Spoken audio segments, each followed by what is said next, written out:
people of rural Norway seen through photographs.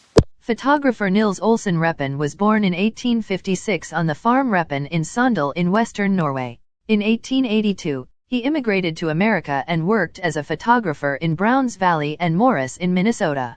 He returned to Norway in the late 1890s and continued to work as a photographer in Sandal, the village where he was born.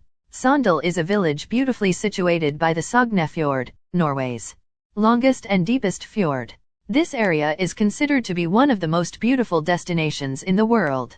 Instead of taking simple portraits in a studio like a typical photographer, Nils Olsen Reppen photographed his countrymen outdoors amid the area's idyllic fjords, glaciers, and huge mountains, using a large-format stereoscopic camera. His shoots were unusual. He posed the subjects packed at the bottom of the frame or in a far distance and then the landscape towering above them. In 1965, part of his photo collection burned down to the ground and most of his glass plate negatives were lost. There are 424 negatives left from Reppen that document a unique blend of provincial pride and humility before a breathtaking landscape.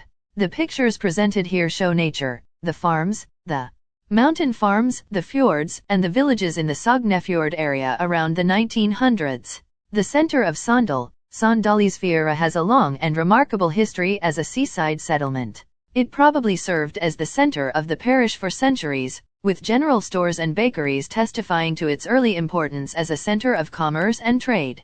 This was a community characterized by vigorous activity. There were boat landings for farmers living alongside the fjord, military functions were established here, and later on, house owners would rent rooms to the first students of the newly established folk high school. Legal assemblies were held at Hofslund, the vicar lived just nearby, and the church was located within sight at Støj. Sandalisfjøra was inhabited as early as the 17th century. By 1701, the number of permanent residents had reached 60 to 70, mainly people who did not own property but made their living as day laborers. A century later, the population had increased to 222, and by 1900, 422 residents were registered. Towards the end of the 19th century, the industrial base had been widened and strengthened. In 1881, there were house painters, a goldsmith, saddlers, carpenters, shoemakers, watchmakers, a tinker, and a butcher. 10 years later, Sandalisfjøra had its own insurance agent, a telephone operator, an automobile chauffeur, a photographer, and a printer. If you like this video, make sure you subscribe to my channel.